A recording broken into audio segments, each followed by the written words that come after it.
नमस्कार दोस्तों, मैं राम भारद्वाज आपका स्वागत करता हूं आपकी शानदार जानदार जबरदस्त हिंदी की मूल विधि की कक्षा में, जहां पर हम लोग बीएनएसएस को पढ़ रहे हैं, देख रहे हैं, सुन रहे हैं, समझ रहे हैं और बहुत ही शानदार तरीके से अपने सिलेबस को परीक्षा के हिसाब से आगे बढ़ाते हुए अच्छे अंक लाने की तैयारी कर रहे हैं। सभी का स्वागत, वंदन, अभिनंदन, गुड इवनिंग गाइस। कैसे हैं आप सब? एक बार प्लीज मुझे बताइए और अपनी प्यारी सी स्माइल मुझे दिखा दीजिए। फिर आज के शानदार सेशन को हम लोग शुरू करेंगे और खूब आनंद करेंगे, सीखेंगे नई नई चीज़ों को। आज आपको बहुत सारी नई नई चीज़ें जानने के लिए मिलेंगी। यदि आपने पहले से पढ़ रखा है तो फिर तो आपको पता है, बट आपके लिए अगर ये चीज़ें बिल्कुल नहीं हैं तो आपको बहुत अच्छा लगेगा दोस्तों। हाँ।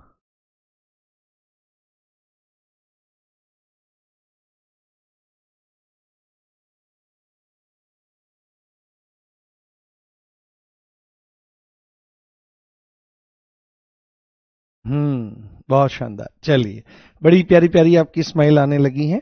और यहां पर हमारा क्या है, ये हमारा चल रहा है बी एन एस एस।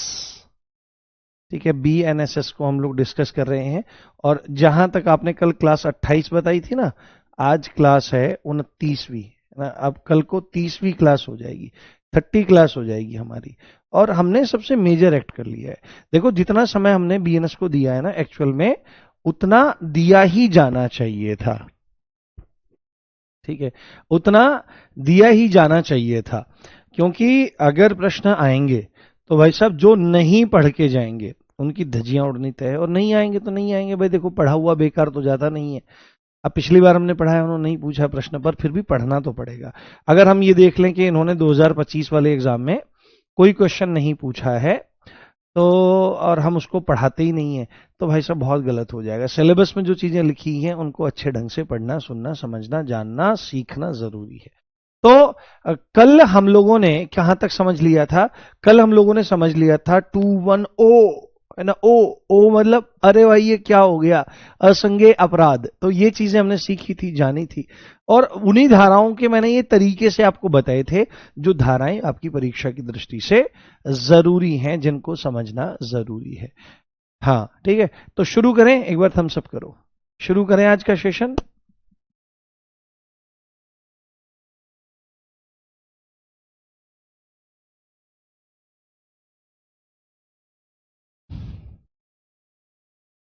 हाँ, आज मन उदास है। अरे ये तो रहता ही है, ये हमेशा रहता है।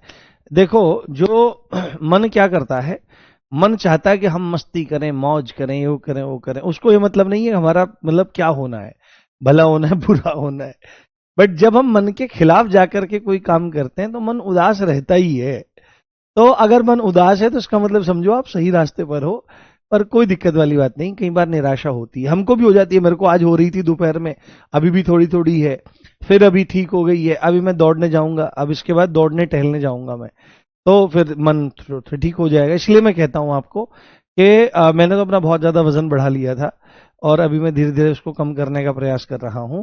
तो आप भी 1 घंटा ग्राउंड में बिताया करो कम से कम, है ना। रनिंग, जॉगिंग वगैरह, एक्सरसाइज वगैरह किया करो। तो आज जो है, आज मैं ना थोड़ा सा पीपीटी फॉर्मेट में चीजों को लेकर के आया हूं, क्योंकि सारी चीजें लिखने वाली ही हैं। तो ऐसा नहीं है कि आपको लिखने का समय नहीं मिलेगा, आपको लिखने का प्रॉपर समय मेरे द्वारा यहां पर दिया जाएगा, और समझाने का ज्यादा मैं यहां पर रखूंगा। ठीक है, तो हमने 210 तक देख लिया है। अब अगली जरूरी धारा जो है वो कौन सी है? वो है 21P, है ना। और पी, पी, पी है ना, पी। तो पी जो है, पी से क्या होता है? पी से पब्लिश किया जाता है। ठीक है, पी से क्या है? पी से आप याद रख लो, पी से क्या किया जाता है? पी से पब्लिश किया जाता है। और पब्लिश क्या होता है? नोटिफिकेशन। नोटिफिकेशन को पब्लिश किया जाता है जब आपकी अभी दरोगा की भर्ती आएगी। हाँ, आदित्य यादव कह रहे हैं सर, गुरुजी पढ़ाओ, ज्यादा बात कम करो। जी गुरुजी, जो आज्ञा आपकी। आदित्य यादव जी, जो आपकी आज्ञा। ठीक है, अब मैं एक काम करता हूं, मैं बातें बंदी कर देता हूं, मैं पढ़ाना शुरू करता हूं। ठीक है, अब देखो कैसे। अब बात बिल्कुल नहीं करनी है, बात का मतलब मुंह से एक भी शब्द निकलना नहीं चाहिए। अब ध्यान से देखो।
भाई साहब आदित्य, यहीं तो उठा के पटक के मारूंगा भाई साहब, दिमाग खराब मत करो मेरा, ठीक है। ये लाठी रखी है यहीं, हालांकि तुम लगवाओगे तो नहीं, है ना। दिमाग खराब करने की जरूरत नहीं है मेरा जरा सा भी। मैं जैसे बोलूंगा, जैसे चाहूंगा वैसे पढ़ाऊंगा, ठीक है। अगर तुमने एक शब्द भी इसके बाद बोला तो ऐसा बढ़िया बात नहीं होगी, ठीक है। फालतू नहीं बोलना है, बिल्कुल भी फालतू आप बोल रहे हो। चुपचाप बैठ करके पढ़ो। जो चीज मैं बोल रहा हूं, जो चीज मैं कह रहा हूं, समझा रहा हूं, मुझे पता है कि मैं किस तरह से आपको लेकर चल रहा हूं। ध्यान से मेरी बात सुनिए, पढ़ने पे ध्यान दो। 21P नोटिफिकेशन, नोटिफिकेशन को क्या किया जाता है, पब्लिश किया जाता है। तो अगर सीधे आएगा कि नोटिफिकेशन की परिभाषा कहां पर है, तो आपको बोलना पड़ेगा नोटिफिकेशन की परिभाषा आपकी 21P में आपका है। उसके बाद अगली, भाई साहब इसको ना, ये आपका PYQ है, ये क्या है, ये आपका PYQ है, ये ध्यान रखना। और ये आपका मोस्ट मोस्ट इंपोर्टेंट है, कोई बड़ी बात नहीं है अगर ये आपको देखने के लिए मिल जाए, ठीक है। ये आपको देखने को मिल जाए। मुझे एक क्वेश्चन का आंसर दो, मुझे एक क्वेश्चन का आंसर दो। BNS की कौन सी धारा में, ध्यान से देखना, BNS की कौन सी धारा में, मैं यहां पर ऑप्शन वगैरह नहीं दूंगा, BNS की कौन सी धारा में अपराध को परिभाषित किया गया है, ठीक है। अपराध, ऑफेंस की परिभाषा है, ठीक है। BNS की कौन सी धारा में अपराध की परिभाषा है, BNS की कौन सी धारा में अपराध की परिभाषा है, ये बताइए।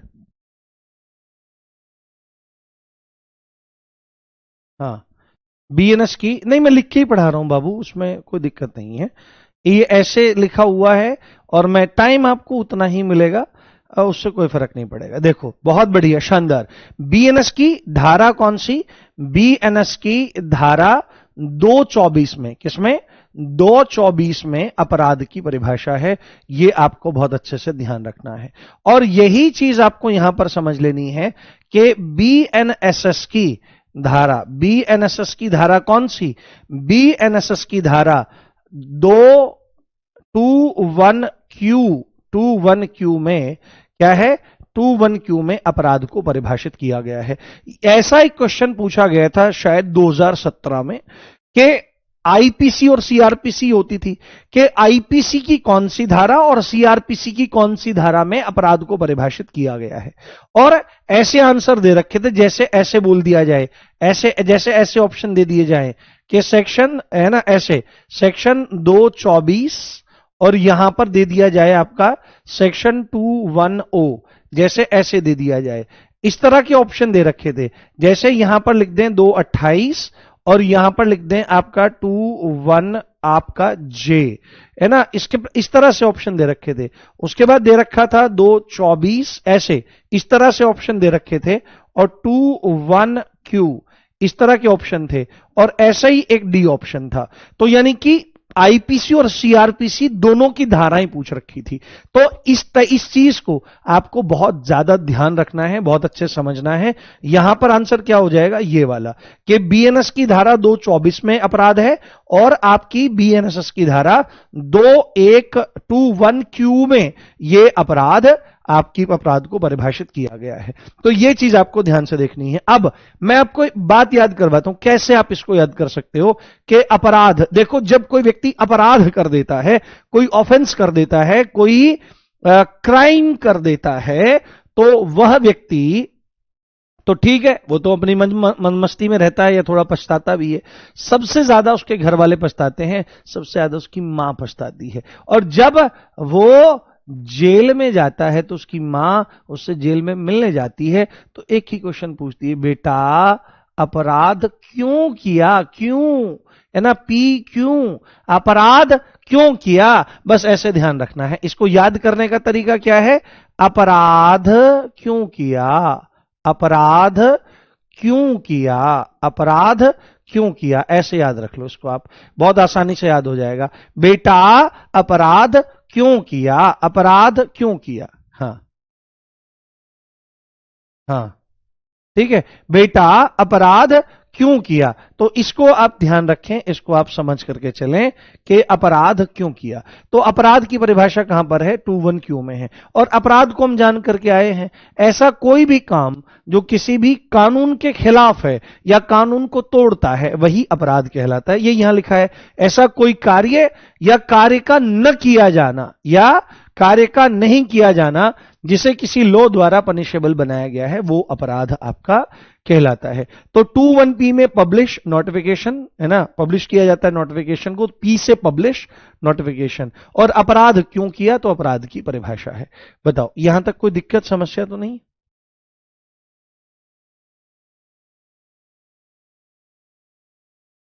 हम्म। हाँ मंजेश, हाँ मंजेश राजपूत। नहीं बच्चे कोई दिक्कत नहीं है। बताओ कोई दिक्कत तो नहीं हो रही है ना, ऐसे पढ़ने पढ़े क्या दिक्कत हो रही है आपको, प्रॉपर लिखने का भी समय मिल रहा है। हम्म।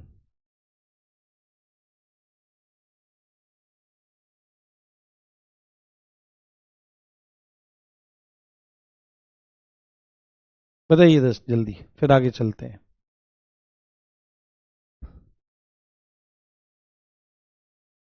देखो मूल बात पता क्या है, आप में से ठीक है, आप में से काफी सारे बच्चे अब जैसे बोल रहे हैं कि सर हाथ से लिख करके पढ़ाई। देखो हाथ से लिख के पढ़ाना या ऐसे पीपीटी लगा के पढ़ाना कोई फर्क नहीं, मैंने पूरी बीएनएस आपको हाथ से लिखकर पढ़ाई है। तो मूल बात है समझ में आना, मूल बात है चीजों को देखना, ठीक है। तो इसमें ऐसे रहेगा, कुछ हाथ से पढ़ा देंगे कुछ पीपीटी से पढ़ा देंगे, तो उससे कोई फर्क नहीं पड़ता, मूल बात है समझ में आना चाहिए, ठीक है। और आप भी थोड़े से मेच्योर हो जाओ। मान लिया अगर मैं ज्योग्राफी पढ़ा रहा होता तो आप मेरे को कहने लगो सर मैप भी मत लगाओ और क्या काम करो, हाथ से ही पूरे विश्व का नक्शा बनाओ, तो हमको बहुत समय लगेगा उस चीज को देखने में, ठीक है। चलो अब यहां पर देखो 21R तो बहुत ज्यादा जरूरी ये नहीं है, पर फिर भी थोड़ा सा ध्यान रखना जरूरी है। 21R, तो 21R जो है ये थाने के भार साधक अधिकारी के बारे में बात करता है, यानी officer in charge of a police station, ठीक है। तो ऑफिसर इंचार्ज थाने का भार साधक अधिकारी कौन होगा, तो यहां पर एक बात इसने लिखी है कि थाने का भार साधक अधिकारी जो होता है वैसे वो इंस्पेक्टर रैंक का अधिकारी होता है। कौन होता है, थाने का भार साधक अधिकारी इंस्पेक्टर होता है। कौन होता है बाबू, इंस्पेक्टर। जो आप बनोगे ना अभी सब इंस्पेक्टर बनोगे, तो आपका जब नेक्स्ट प्रमोशन होगा तो फिर आप एसओ एसएचओ बनने की लाइन में आ जाओगे। 1 up 2 down ऐसे बोला जाता है, 1 up 2 down। तो ये इस तरह से, तो ये 3 स्टार होते हैं, गोल्डन स्टार होते हैं, यहां पर चिंदी होती है। तो इंस्पेक्टर रैंक का अधिकारी अमूमन क्या रहता है, आपका थाने का भार साधक अधिकारी रहता है, वही ऑफिसर इंचार्ज रहता है थाने का। पर अगर किसी बीमारी की वजह से या अदर रीजन से वो थाने में उपस्थित नहीं है, ठीक है, बीमारी या किसी अन्य कारण से जो ऑफिसर इंचार्ज है वो थाने में उपस्थित नहीं है, तो इंचार्ज से नीचे रैंक का, अब इंचार्ज मतलब कौन होता है, मिनिमम सब इंस्पेक्टर रैंक का अधिकारी होता है, ठीक है, ठीक है, इंस्पेक्टर रैंक का अधिकारी होता है। तो इंस्पेक्टर रैंक से नीचे कौन सी रैंक होती है, 2 स्टार होता है, यानी कि जो रैंक पे आप जाओगे, जिस रैंक पर आप जाओगे। तो इंस्पेक्टर रैंक से नीचे का अधिकारी और कांस्टेबल रैंक से ऊपर का अधिकारी स्टेट गवर्नमेंट के निर्देश पर इंचार्ज बनाया जा सकता है।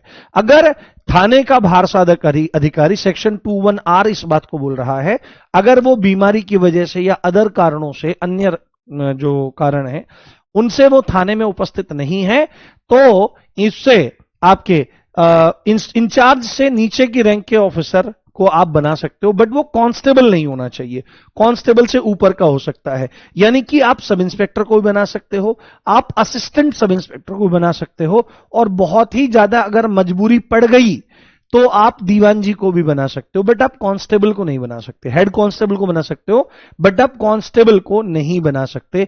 यह बात यहां पर आपकी बताई गई है, यह बात आपकी यहां पर समझाई गई है, ठीक है। चलो बहुत बढ़िया। हाँ ठीक है, चलो आगे बढ़ें, नोट हो गया ये, आगे।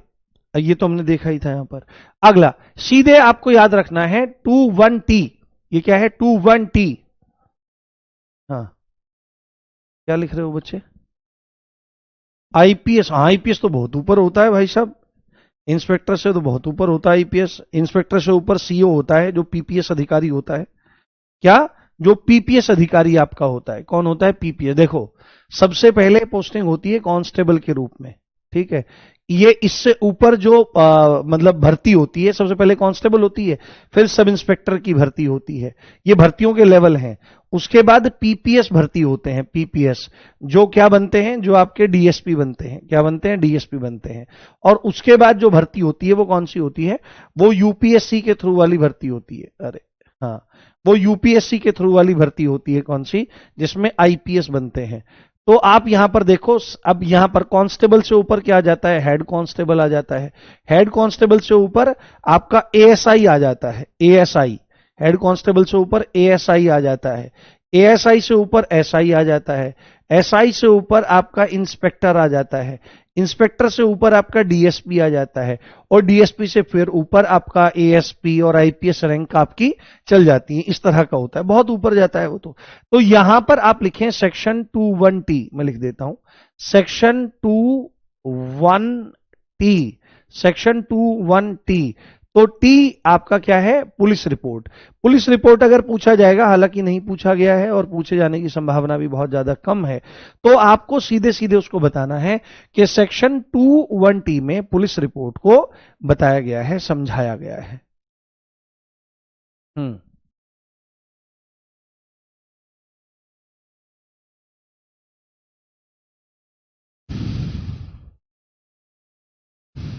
हम्म। ठीक है। ठीक, ओके।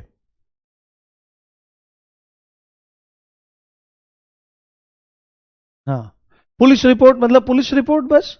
पुलिस जिस जो रिपोर्ट सबमिट करती है, बनाती है, उस संदर्भ में पुलिस जो रिपोर्ट दाखिल करती है। पुलिस रिपोर्ट का मतलब यहां पर एफआईआर नहीं है, ठीक है। पुलिस रिपोर्ट का मतलब यहां पर एफआईआर नहीं है बच्चे। ये पुलिस रिपोर्ट मतलब पुलिस द्वारा बनाई जाने वाली रिपोर्ट। इस तरह से आपका कॉन्सेप्ट है, इस तरह की आपकी बातें हैं। हम्म। लो भाई, तुम लोग पीपीटी से पढ़ोगे ही नहीं। अब फिर मुझे मत बोलना, सुनो मैं बता रहा हूं, फिर जब तक मैं पढ़ाऊंगा फिर पढ़ना, अब 2 महीने लगे चाहे फिर 3 महीने लगे। ठीक है, मैं हटा रहा हूं, आप लोगों को दिक्कत हो रही है। मूल बात समझने पे ध्यान नहीं दोगे आप लोग। ठीक है, समझने पे कोई ध्यान नहीं दे रहे हो आप लोग। और बस ये हाथ से लिखो, हाथ से लिखो, हाथ से लिखो, ये पता नहीं क्या ये बच्चों वाली हरकतें करते हो। अभी पूरी बीएनएस हाथ से लिख के नहीं पढ़ाई है क्या? चलो, मैं तो हाथ से लिख, अब मुझे मत बोलना फिर कि भाई अगर कोर्स बहुत लंबा खींचेगा तो। चलो, कोई दिक्कत नहीं। Section 21T। Section 21T, police report की परिभाषा। पुलिस रिपोर्ट की परिभाषा सेक्शन 21T। पुलिस रिपोर्ट की परिभाषा ये देता है, ये आपको ध्यान रखना है। Police report, police report. ठीक है, चलिए। तो ये हमने यहां पर डिस्कस कर ही लिया। अब अगली धारा पर चलते हैं और उसको देखने का हम लोग प्रयास करते हैं। ठीक है, अब यहां पर ध्यान से देखो, यहां पर आ जाता है सेक्शन 21V। सेक्शन 21V बहुत गंभीरता से समझते रहे, अब सब बहुत जरूरी है। सेक्शन 21V जो है वो लोक अभियोजक के बारे में बात करता है। किसके बारे में? लोक अभियोजक। ये लोक अभियोजक कौन होता है? तो जो सरकारी वकील होते हैं, सरकार अपनी तरफ से। नहीं नहीं, नाराज नहीं हो रहा हूं भाई, मैं नाराज नहीं हूं बच्चे, आप आराम से पढ़िए, कोई दिक्कत नहीं। मैं मतलब आपसे नाराज क्यों होऊंगा? आप ही की वजह से तो हम हैं, नहीं तो हमें कौन जानता है भाई। अरे भाई, तुम नाराज हो रहे हो। हाँ, आराम से पढ़ो बैठ करके। ठीक है, परेशान मत हो। ठीक है, तो लोक अभियोजक कौन होता है? सरकारी वकील होता है। यहां पर ये क्या चीज है? पब्लिक प्रोसिक्यूटर है। पब्लिक प्रोसिक्यूटर है ना, पब्लिक प्रोसिक्यूटर। ये पब्लिक प्रोसिक्यूटर है। अभी क्या होगा, आप आगे चल करके देखेंगे, आप आगे चल करके देखेंगे कि पब्लिक प्रोसिक्यूटर का जिक्र तो धारा 18 में भी आएगा, धारा 18 में भी आएगा। ठीक है, धारा 18 में भी आएगा। तो आप कहोगे सर 21V में भी 21V में भी पब्लिक प्रोसिक्यूटर है और वहां पर भी है। तो यहां पर एक्चुअल में क्या बोला गया है कि पब्लिक प्रोसिक्यूटर मतलब अब मैं पीपी लिखूंगा, इसको क्या लिखूंगा, पीपी, पब्लिक प्रोसिक्यूटर। तो लोक अभियोजक वह है ना, वह, इसमें लिखो, वह जिसे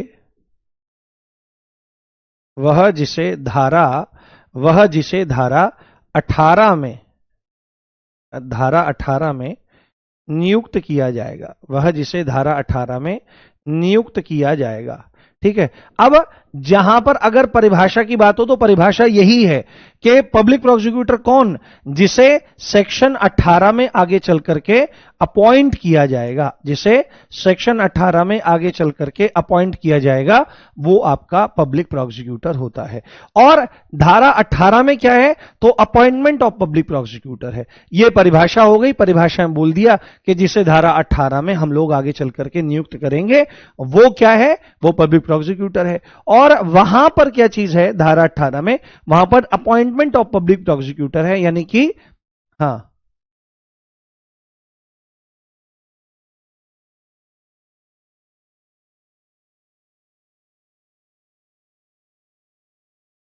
हम्म,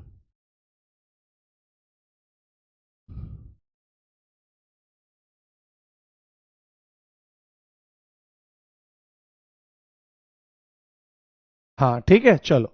तो लोक अभियोजक आपका ये आ जाएगा 21V। ये थोड़ा सा ध्यान रखना, ये आपका थोड़ा सा जरूरी है,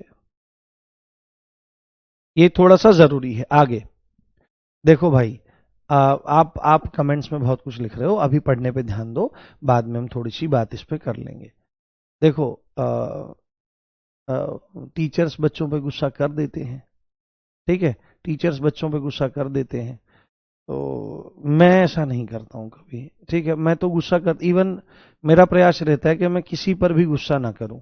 आपने कभी नहीं देखा होगा मुझे गुस्सा करते हुए। मैं अगर कुछ कहूंगा भी तो थोड़ा मस्ती मजाक में कह दूंगा। पर देखो भाई, आप लोग पढ़ते हो, आप लोगों की उमंग है, आप लोगों की इच्छा है, आप लोग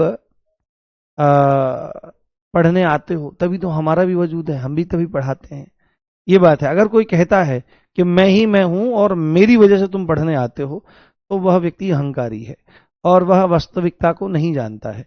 अगर किसी टीचर के सामने कोई बच्चा बैठकर पढ़े ही नहीं, तो चाहे वह परमात्मा भी हो, वह टीचर, उसको कोई नहीं जानेगा। और एक साधारण सा व्यक्ति भी जो बहुत साधारण तरीके से पढ़ना और पढ़ाना जानता है और बच्चे उसके पास खूब खूब आवे, खूब पढ़ें, तो वह टीचर भी भगवान के समान हो सकता है, परमात्मा के समान हो सकता है। ठीक है, ये आपको ध्यान रखना है। दूसरी बात है, आपसे हम हैं, है ना, है ना, आपसे हम हैं, हमसे आप नहीं हैं। ठीक है, आप हमारे पास आए हो, ये हमारा सौभाग्य है, ये बड़ी बात है। आपने हम पे विश्वास किया, ये बड़ी बात है। और आपको सही गाइडेंस देना, सही तरह से पढ़ाना, सही तरह से कॉन्सेप्ट सिखा करके आपके लक्ष्य तक पहुंचाना, ये हमारी जिम्मेदारी है। अब मालिक हो आप जैसा चाहोगे मैं वैसा पढ़ाऊंगा। बस उसमें थोड़ा सा ये था, मैं पीपीटी इसलिए लेके आया था क्योंकि हाथ से लिखने में समय ही ज्यादा लगता है। बाकी इसमें बीएनएसएस में ना कुछ समझाने का बहुत ज्यादा है नहीं, इसलिए मैं पीपीटी लेके आया था। तो मैं सोच रहा था कि थोड़ा सा तेज गति से 5-6 क्लास में ही इसको पीपीटी के माध्यम से हम लोग कंप्लीट कर देते हैं, फिर एक्ट पे जाएंगे तो फिर हाथ से पढ़ाना। जहां पर समझाने का रहेगा वहां पर मैं हाथ से लिख करके पढ़ाऊंगा। और जहां पर देखो, अब जैसे यहां पर देखो, यहां पर क्या समझाने का रहा, ये पुलिस रिपोर्ट 21T मैंने लिखा, ये वहां पे लिखा हुआ भी था, तो लिखने में समय जाया हुआ। तो मैं ये चाह रहा था, बाकी आप नहीं चाह रहे थे, तो मैं आपको ऐसे ही पढ़ा दूंगा, आप चिंता मत करो। ठीक है, चलो अब देखते हैं अगली धारा। देखिए, पर मैं आपसे बिल्कुल नाराज नहीं हूं और आप खूब प्रसन्न रहा करो। ठीक है, चलो यहां पर देखो, उसके बाद क्या आ जाता है, उसके बाद आ जाता है सेक्शन 21Z। अब आप बोलोगे सर सीधे Z पे चले गए, है ना, V से सीधे Z पे चले गए, X वगैरह नहीं बताओगे क्या? तो X के बारे में डिस्कस करना अच्छा नहीं होता है बहुत ज्यादा। और अगर X का डिस्कस करना है, अगर X का डिस्कस करना है ना, अगर X को आपको डिस्कस करना है तो उसके बारे में पहले और बातें कर लेना जरूरी है। तो यहां पर देखो, सेक्शन 21Z जो है, ये बात करता है किसकी, ये बात करता है वारंट मामलों की। किनकी? अब बहुत ध्यान से सुनना, ये एक दो पॉइंट आएंगे जो समझाने हैं। वारंट मामला,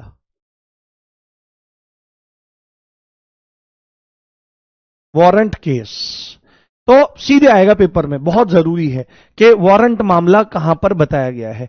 धारा थोड़ा दिमाग में रख लेना आप लोग, ठीक है?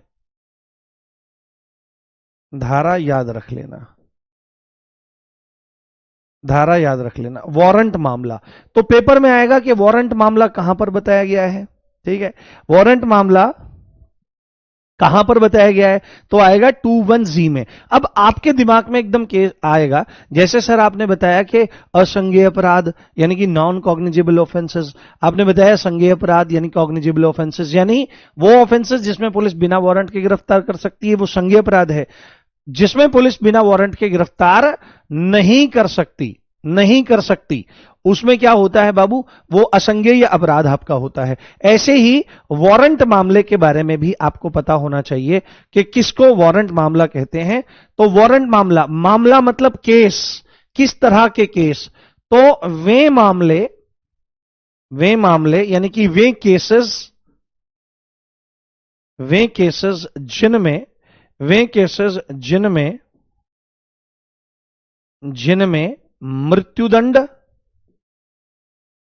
जिनमें मृत्युदंड या आजीवन कारावास, मृत्युदंड मतलब डेथ, आजीवन कारावास मतलब लाइफ इंप्रिजनमेंट, वे केसेस जिनमें मृत्युदंड, आजीवन कारावास या 2 साल से अधिक की सजा यानी कि दंड का प्रावधान है, वारंट मामले हैं का प्रावधान है, वारंट मामले हैं,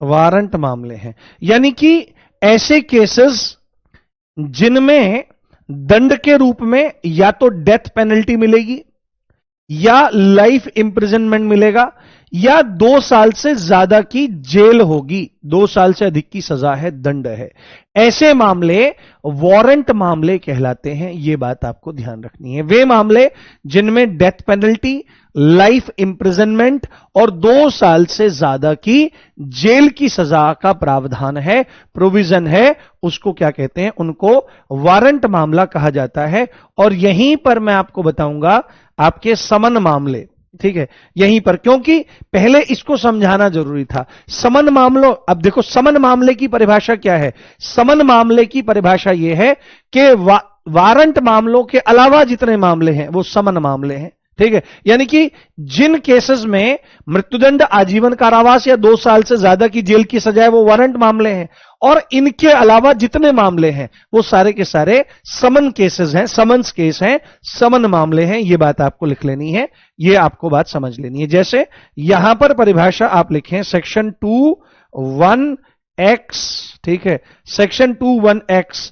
तो आप देखो समन का मतलब क्या होता है? समन का मतलब होता है बुलाना, और एक्स क्या करती है? एक्स बुलाती है, मगर जाने का नहीं, एक्स बुलाती है। अब समन का मतलब ही क्या होता है? बुलाना। तो समन मामला, समन मामला, समन मामला, समन मामला, समन मामला, इसको समन्स केस आप कह सकते हैं। समन्स जो है वो आपका प्लूरल में ही प्रयोग होता है अगर आप अंग्रेजी पढ़े हैं तो। समन्स केस, तो सीधे इसमें लिख दिया जाएगा कि वे मामले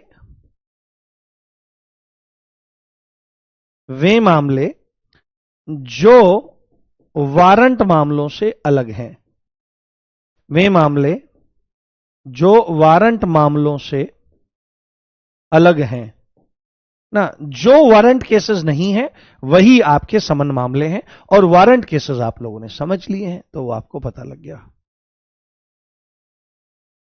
हाँ हाँ, ठीक है, बोलो बात समझ में आई? थम्स अप करो एक बार मुझे। यहां सर समझ में आ गया।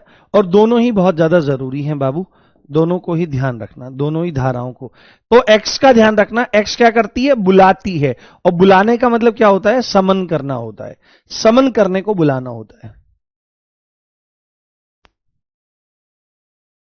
समन, समन मीन्स बुलाना।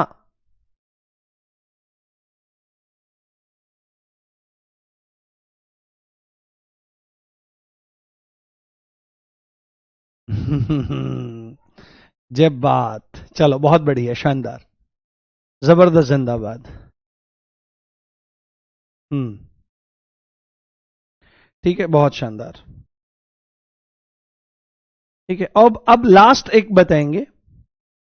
हिंदी तो मैं पढ़ा रहा हूं बच्चे, हिंदी उसमें पढ़ा रहा हूं मैं, जो आपका यूपी पुलिस कांस्टेबल वाला है उसमें आप देख सकते हैं।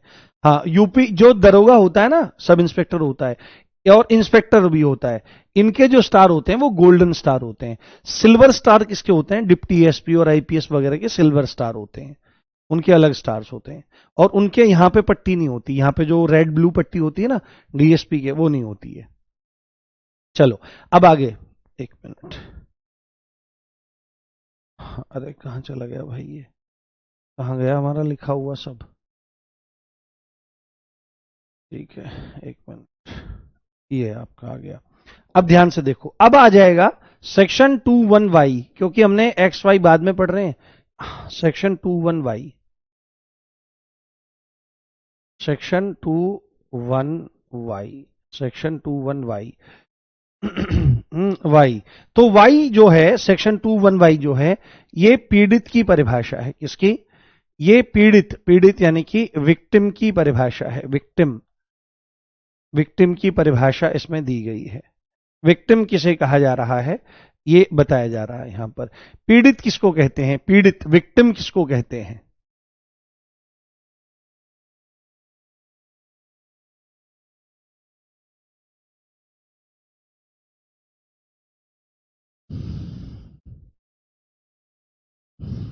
हम्म, तो यहां पर ध्यान रखना है, सेक्शन 21Y, पीड़ित यानी कि विक्टिम की ये परिभाषा है। तो पीड़ित किसको कहते हैं? तो दो चीजें होती हैं, देखो, एक तो अपराधी होता है, ठीक है, अपराधी जो होता है, अपराधी, ये क्या है? इसको एक्यूज्ड कह देते हैं। क्या कह देते हैं? एक्यूज्ड कह दिया जाता है, एक्यूज्ड। और एक होता है आपका पीड़ित, पीड़ित, पीड़ित मतलब जिसके प्रति अपराध हुआ है, इसको विक्टिम कह देते हैं। तो ध्यान से आप सुनिएगा कि विक्टिम का, विक्टिम का, विक्टिम नहीं, एक्यूज्ड का,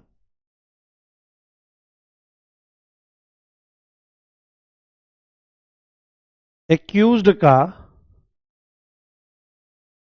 कोई ऐसा कार्य यानी कि कोई ऐसा एक्ट, कोई ऐसा कार्य या लोप, कार्य का मतलब कोई काम ऐसा करे, है ना, कोई काम करे, कोई एक्टिविटी करे। लोप का मतलब क्या है? कि करना जरूरी था काम बट नहीं किया। जैसे एक पति है और वह अपनी पत्नी को मारता है, पीटता है, थप्पड़ मार दिया, बेल्ट मार दी, कुछ कर दिया, तो ये हुई उसकी एक्टिविटी, ये हुआ एक्ट। तो इससे सामने वाले को नुकसान हुआ तो अपराध हुआ। बट एक चीज क्या है कि पति को अपनी पत्नी को भोजन देना चाहिए, कपड़े दिलवाने चाहिए, ये उसकी जिम्मेदारी है, बट भाई साहब नहीं दिलवाता, यानी कि ये एक्टिविटी, ये एक्ट करना जरूरी है बट नहीं दिलवाता, यानी कि ओमिशन करता है, यानी कि लोप करता है, नहीं करता है। तो ये नहीं करने से भी अपराध हो जाएगा। तो अपराध क्या चीज है? अपराध कोई ऐसा कार्य या ऐसा कार्य जिसको किया जाना चाहिए उसको नहीं करता है, यानी कि लोप करता है, ओमिशन करता है, और उसको किसी कानून द्वारा इलीगल बनाया गया है, दंडनीय बनाया गया है, वह अपराध है। तो यहां पर ध्यान रखें। हां, तो एक्यूज्ड का कोई ऐसा कार्य या लोप जिससे, जिससे जिससे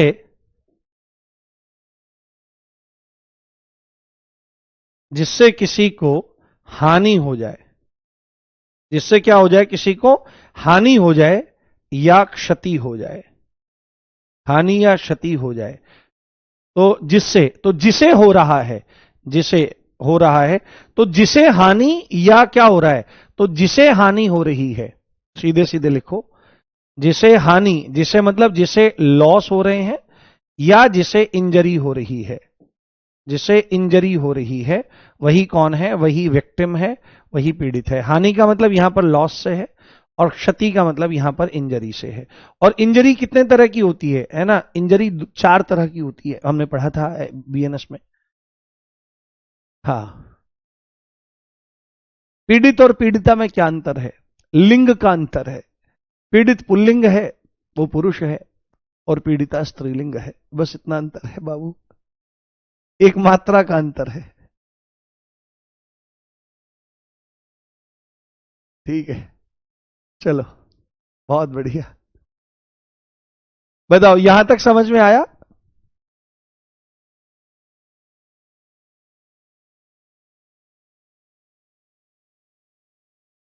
हाँ, मैं पीड़ित हूं, मुझे मेरी पत्नी बुलेट नहीं दिला रही, ये कोई बात। हाँ ठीक है। तो बुलेट जो है वो जरूरी चीज थोड़ी है, वो तो उसमें आता है, बाइक इत्यादि जो है वो जरूरी थोड़ी है।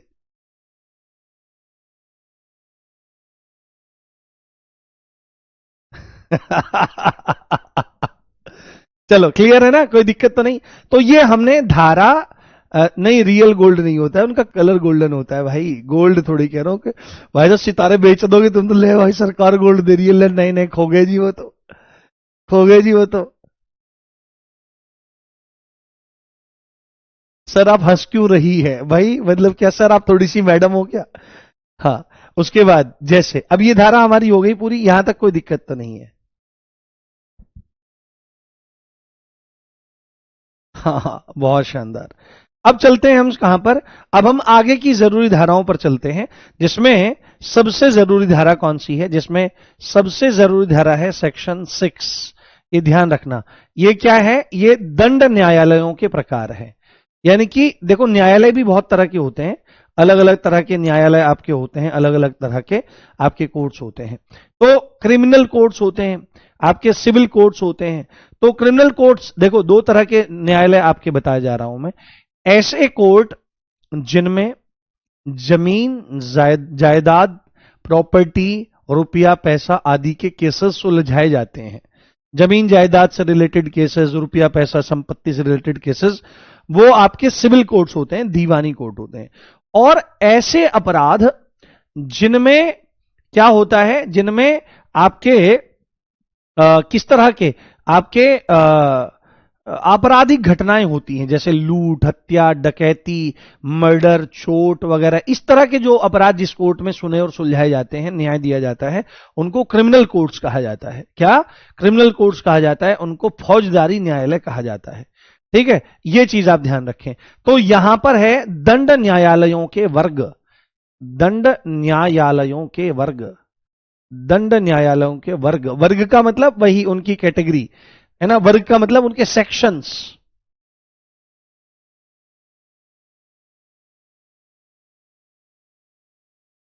हाँ, नॉन बेलेबल ऑफेंस की परिभाषा, नॉन बेलेबल का मतलब है जिसको प्रथम अनुसूची में, फर्स्ट शेड्यूल में नॉन बेलेबल बनाया गया है, जिसमें बेल नहीं मिलनी है।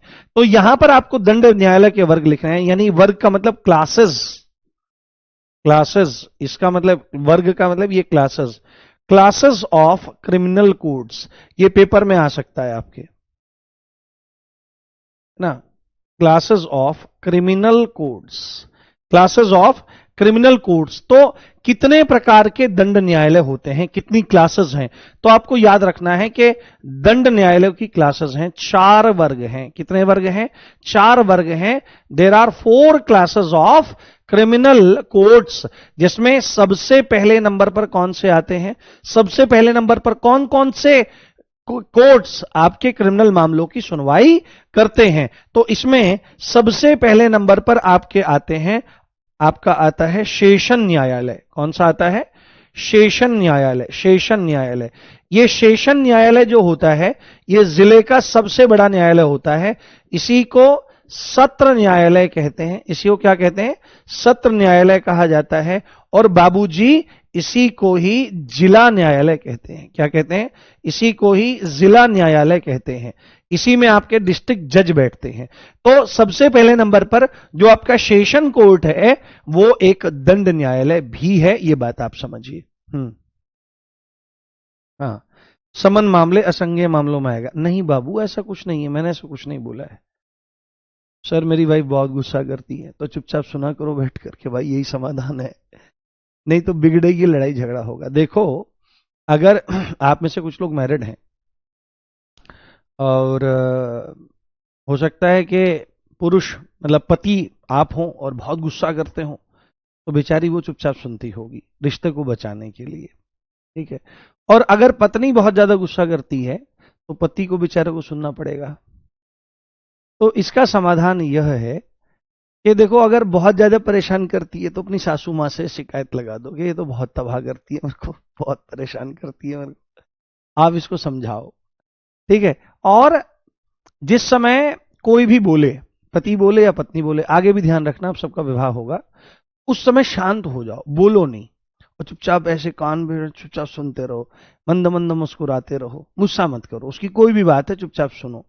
और जब वह देवी शांत हो जाए तो भगवती का स्तोत्र है, सर्व मंगल मांगल्ये शिवे सर्वार्थ साधिके शरण्ये त्र्यंबके गौरी नारायणी नमोस्तुते, शरण में हूं मैं आपकी, ऐसे बोल दो उसको, तो प्रसन्न हो जाएगी। फिर उसको आराम से समझा दो आप, ठीक है, स्त्रियां समझ जाती हैं। उसके बाद दूसरे नंबर पर कौन सा न्यायालय आता है? दूसरे नंबर पर जो न्यायालय आता है वो आपके आते हैं किसके? आपके जेएमएफसी जो होते हैं, जेएमएफसी। जेएमएफसी को समझो आप, जुडिशियल मजिस्ट्रेट फर्स्ट क्लास, यानी प्रथम श्रेणी, प्रथम श्रेणी न्यायिक मजिस्ट्रेट, जो मजिस्ट्रेट होते हैं। देखो, जो जज बनने का तरीका है कैसे है? जज बनने का तरीका है तो जज बनने के दो तरीके हैं। एक एग्जाम होता है पीसीएस जे करके, ठीक है, पीसीएस जे करके एक एग्जाम होता है। उस पीसीएस जे को एग्जाम को जब क्लियर करते हैं तो मजिस्ट्रेट बनते हैं। मजिस्ट्रेट का मतलब दंडाधिकारी, ठीक है, हाँ, मजिस्ट्रेट मतलब दंडाधिकारी, दंड देने का अधिकारी। तो मजिस्ट्रेट भी दो तरह के होते हैं, ध्यान से मेरी बात सुनो। मजिस्ट्रेट भी दो तरह के होते हैं, एक होते हैं जुडिशियल मजिस्ट्रेट यानी न्यायिक मजिस्ट्रेट, और एक होते हैं आपके एग्जीक्यूटिव मजिस्ट्रेट, कार्यकारी जो अधिकारी होते हैं, एग्जीक्यूटिव मजिस्ट्रेट। एग्जीक्यूटिव मजिस्ट्रेट्स में आपके डीएम साहब आते हैं, आपके एडीएम साहब आते हैं, आपके एसडीएम साहब आते हैं, ये आपके एग्जीक्यूटिव मजिस्ट्रेट्स होते हैं। और आपके दूसरे क्या होते हैं? न्यायिक मजिस्ट्रेट होते हैं। न्यायिक मजिस्ट्रेटों में कौन कौन आ जाते हैं? न्यायिक मजिस्ट्रेटों में आपके द्वितीय श्रेणी न्यायिक मजिस्ट्रेट यानी जेएमएससी, उसके बाद आपके कौन से आ जाते हैं? जेएमएफसी यानी जुडिशियल मजिस्ट्रेट फर्स्ट क्लास यानी प्रथम श्रेणी न्यायिक मजिस्ट्रेट, और उनके ऊपर आ जाते हैं सीजेएम मुख्य न्यायिक मजिस्ट्रेट। आप लोग जिन मामलों की पैरवी करोगे, ज्यादातर जाओगे, विवेचना करोगे, तो आपकी जो हाजिरी होगी वो किनके सामने होगी? आपकी हाजिरी इन्हीं मजिस्ट्रेट्स के सामने होगी। मजिस्ट्रेट से ही आपका पाला पड़ेगा सबसे ज्यादा। तो जज अलग होते हैं, मजिस्ट्रेट अलग होते हैं। मजिस्ट्रेट की जो पोस्ट होती है वो पीसीएस जे करके जो जाते हैं उनको मजिस्ट्रेट वगैरह मोटा मोटी तौर पे बनाया जाता है।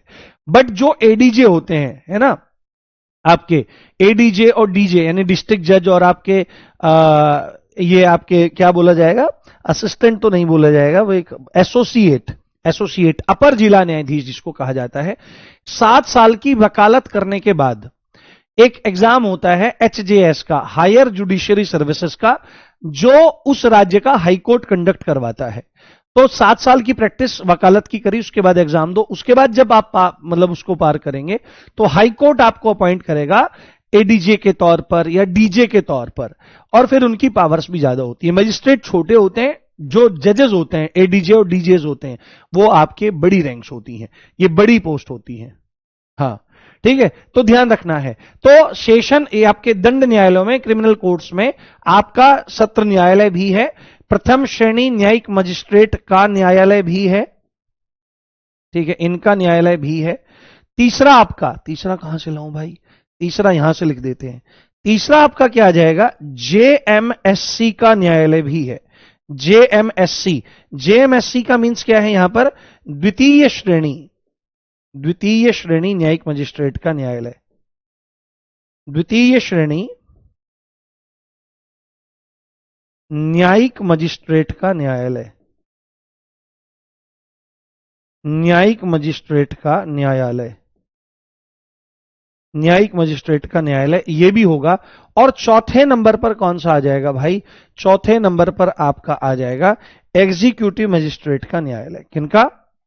जो आपके कार्यपालक मजिस्ट्रेट होते हैं, कार्यपालक मजिस्ट्रेटों के न्यायालय, कार्यपालक मजिस्ट्रेटों के न्यायालय, इनके न्यायालय। तो ये 4 प्रकार के जो न्यायालय होते हैं ये आपके क्रिमिनल कोर्ट्स होते हैं, यानी आपका जिला न्यायालय, जेएमएफसी का न्यायालय, जेएमएससी का न्यायालय, और जो कार्यपालक मजिस्ट्रेट्स आपके होते हैं लाइक डीएम, एसडीएम, एडीएम, इनके भी कोर्ट्स होते हैं। आप जाकर के देखिएगा कचहरी में, इनके भी आपको कोर्ट्स ही देखने को लिए मिलेंगे। हाँ, डीजे बजाने वाला, अरे डीजे बजाने वाला नहीं भाई, डिस्ट्रिक्ट जज, डीजे। हाँ।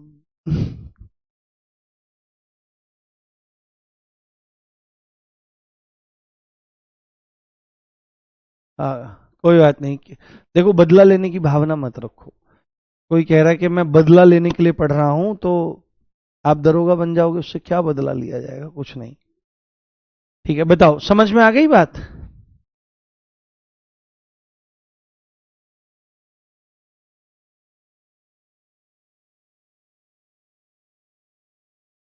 हाँ, आज बस इतना ही रखेंगे और आप चीजों करें। अच्छा गिरिराज, बहुत बढ़िया भाई, गिरिराज बहुत शानदार। देखो अपनी पत्नी को प्रेम करना ही चाहिए, कोई दिक्कत नहीं है इसमें।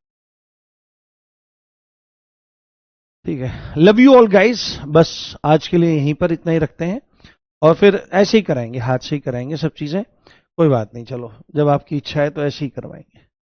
साइड हो जाओ, सिट सिट नहीं सर है वो, सर्ट लिख दिया।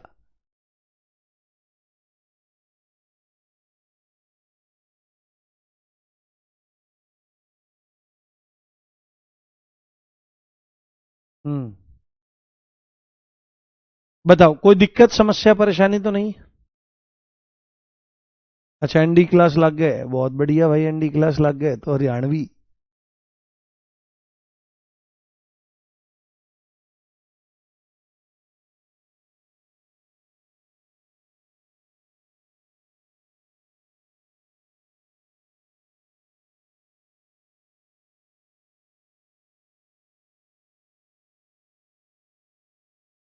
नोट हो गया? चलिए, बहुत बढ़िया, अपना ध्यान रखें, खूब प्रसन्न रहें। नहीं, गुस्सा नहीं करना चाहिए, खूब प्रेम से रहना चाहिए। परिवार में गुस्सा करने से घर का नाश होता है, बेकार हो जाता है। ठीक है, मिलते हैं कल, इस सेशन को आगे बढ़ाएंगे। जय हिंद, जय भारत, नमस्कार, love you all guys, bye, take care, good night.